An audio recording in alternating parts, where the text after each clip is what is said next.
क्या आपने कभी महसूस किया है कि आप बहुत मेहनत कर रहे हैं, लेकिन आपको वह परिणाम नहीं मिल रहे हैं जो आप उम्मीद करते थे? क्या आप कभी सोचते हैं कि अपने लक्ष्यों को प्राप्त करने का कोई बेहतर तरीका है?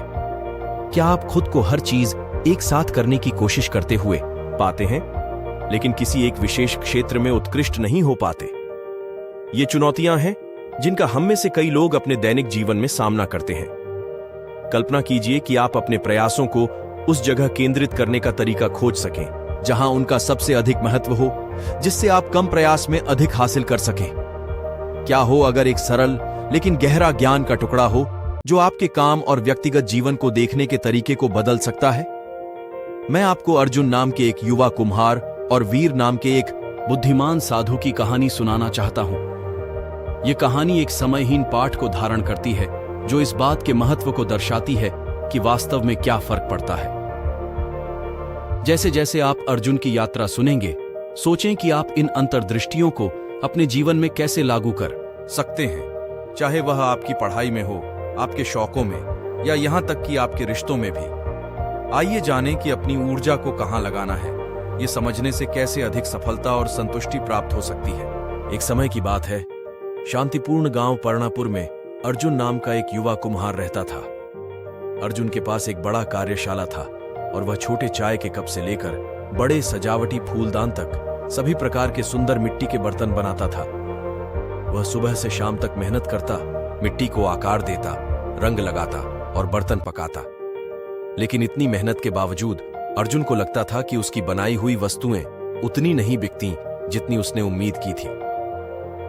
एक दिन जब अर्जुन अपनी चाक पर काम कर रहा था, एक बुजुर्ग यात्री वीर उसके कार्यशाला में आया। उसने अर्जुन को काम करते हुए देखा और फिर कहा, तुम बहुत मेहनती लगते हो, लेकिन क्या तुम्हें लगता है कि तुम्हारी मेहनत हमेशा उस सफलता को नहीं लाती जो तुम चाहते हो? अर्जुन ने गहरी सांस ली और अपने हाथों से मिट्टी साफ की। हाँ, चाहे मैं कितनी भी मेहनत करूं, मेरी बनाई हुई वस्तुएं उतनी नहीं बिकती जितनी मैं उम्मीद करता हूं। मैं क्या गलत कर रहा हूं? बुजुर्ग ने मुस्कुराते हुए कहा, यह सिर्फ अधिक मेहनत करने के बारे में नहीं है अर्जुन। कभी कभी यह जानने के बारे में है कि अपने प्रयासों को कहां केंद्रित करना है। मुझे तुम्हारे साथ एक रहस्य साझा करने दो। क्या तुम सुनना चाहोगे? अर्जुन ने उत्सुकता से सिर हिलाया। बुजुर्ग ने आगे कहा, मेरी यात्राओं में मैंने सीखा है कि अक्सर जो हम करते हैं उसका एक छोटा हिस्सा अधिकांश परिणाम लाता है। तुम्हारे जैसे कुम्हार के लिए इसका मतलब है कि तुम्हारी कुछ वस्तुएं ही वास्तव में लोगों को पसंद आती हैं। कुंजी ये है कि इन विशेष वस्तुओं को पहचानो और उन पर अधिक ध्यान दो। अर्जुन ने बुजुर्ग की सलाह मानने का फैसला किया। अगले कुछ दिनों में उसने ध्यान से अपने बर्तनों का निरीक्षण किया। उसने देखा कि कौन सी वस्तुएं लोगों को सबसे अधिक पसंद आती हैं, कौन सी जल्दी बिकती हैं और कौन सी वस्तुएं लोग सबसे अधिक पूछते हैं। एक सप्ताह की निरीक्षण के बाद अर्जुन ने पाया कि उसके जटिल डिजाइन वाले चाय के सेट सबसे अधिक लोकप्रिय थे। रंगीन और जटिल पैटर्न वाले कप और तश्करी लोगों को सबसे अधिक आकर्षित करते थे और सबसे तेजी से बिकते थे। अर्जुन ने अपने प्रयासों को इन चाय के सेटों पर केंद्रित करने का निर्णय लिया। उसने डिजाइनों को परिपूर्ण करने में अधिक समय लगाया, अपनी सबसे अच्छी मिट्टी का उपयोग किया और सर्वोत्तम रंग लगाए। उसने अपने दुकान में एक विशेष प्रदर्शनी क्षेत्र भी स्थापित किया।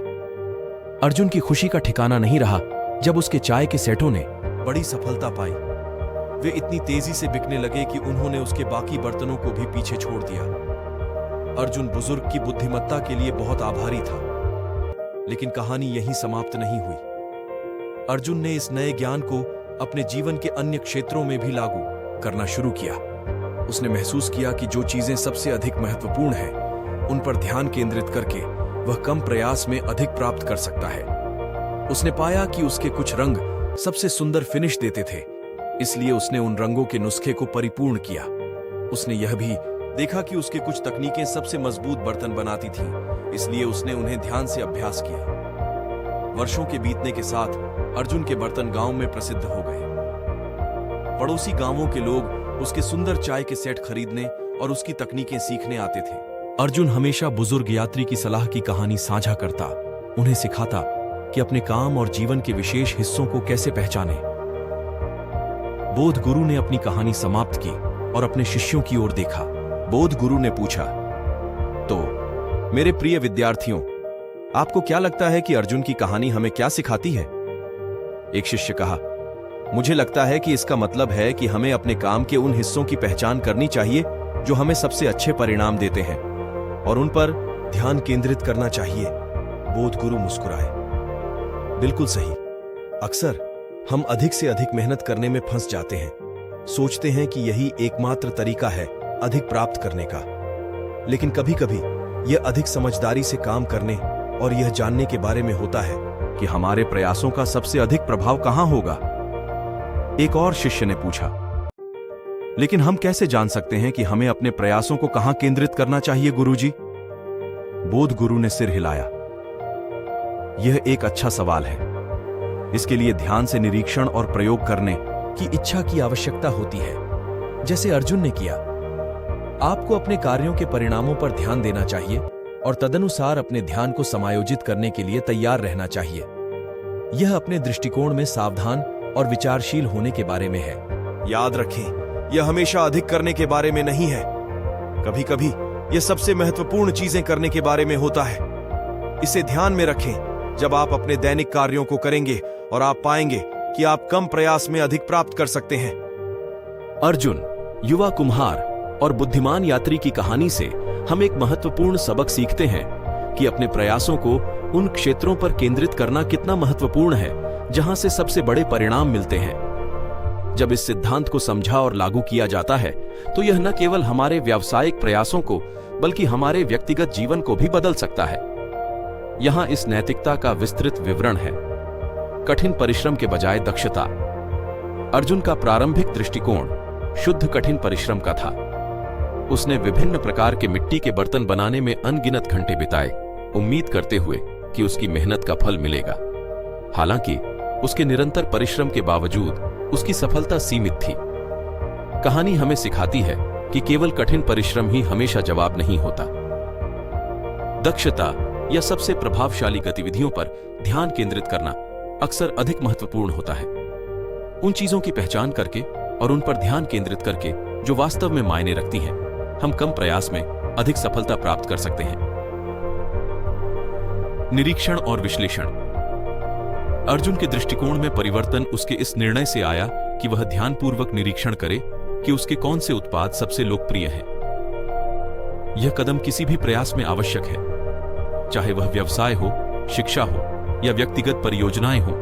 यह जानने के लिए समय निकालना कि क्या काम करता है और क्या नहीं, महत्वपूर्ण अंतर्दृष्टि प्रदान कर सकता है।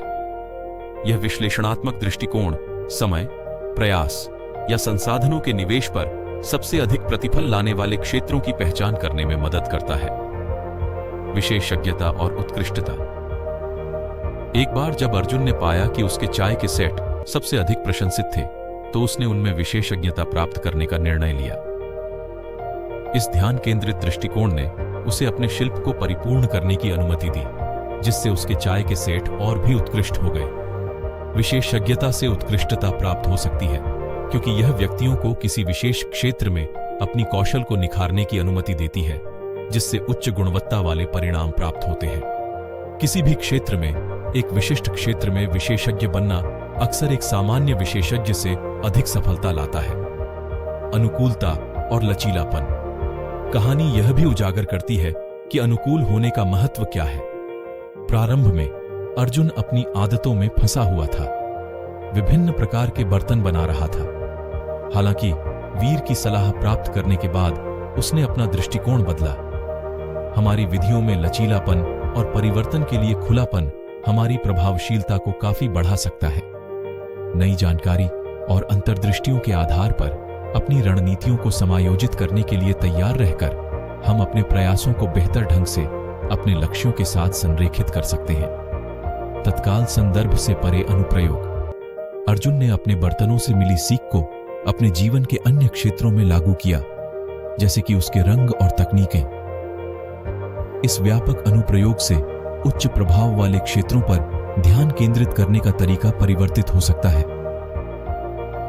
नैतिकता हमें सिखाती है कि सबसे महत्वपूर्ण चीजों पर ध्यान केंद्रित करने का सिद्धांत सार्वभौमिक है और इसे जीवन के विभिन्न पहलुओं में लागू किया जा सकता है, जिसमें रिश्ते, स्वास्थ्य और व्यक्तिगत विकास शामिल है।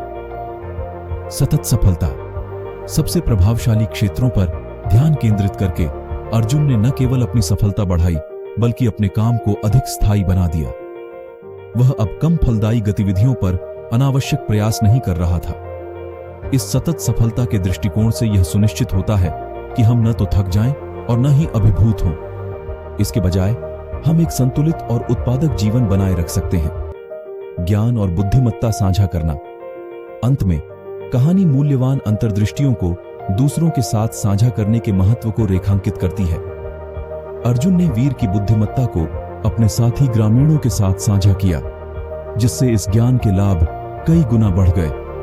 हमारी खोजों और सफलताओं को साझा करना एक सहायक और संपन्न समुदाय बनाने में मदद कर सकता है। संक्षेप में, कहानी का नैतिक यह है कि अपने प्रयासों को रणनीतिक रूप से केंद्रित करना ताकि सबसे बड़े परिणाम प्राप्त किए जा सकें। यह दक्षता, विचारशील निरीक्षण, विशेषज्ञता, अनुकूलता और सफल सिद्धांतों के व्यापक अनुप्रयोग को प्रोत्साहित करता है। इन पाठों को अपनाकर हम अपनी उत्पादकता और जीवन की समग्र गुणवत्ता को बढ़ा सकते हैं। आप इसका अभ्यास करते हैं तो केवल कुछ दिनों में ही इससे होने वाले लाभ आपको आपके सामने नजर आने लगेंगे। दोस्तों, आपने आज के इस वीडियो से क्या सीखा वह मुझे आप कमेंट में बता सकते हैं। इसी के साथ मैं उम्मीद है कि आपको आज की वीडियो पसंद आई होगी, तो इस वीडियो को उस इंसान को शेयर करें जिससे यह कहानी सुनने की जरूरत है, और उसी के ठीक बाद चैनल को सब्सक्राइब करें। तो चलिए फिर मिलते हैं ऐसी एक और नई वीडियो में एक नए मैसेज के साथ। तब तक के लिए अपना ख्याल रखें। धन्यवाद।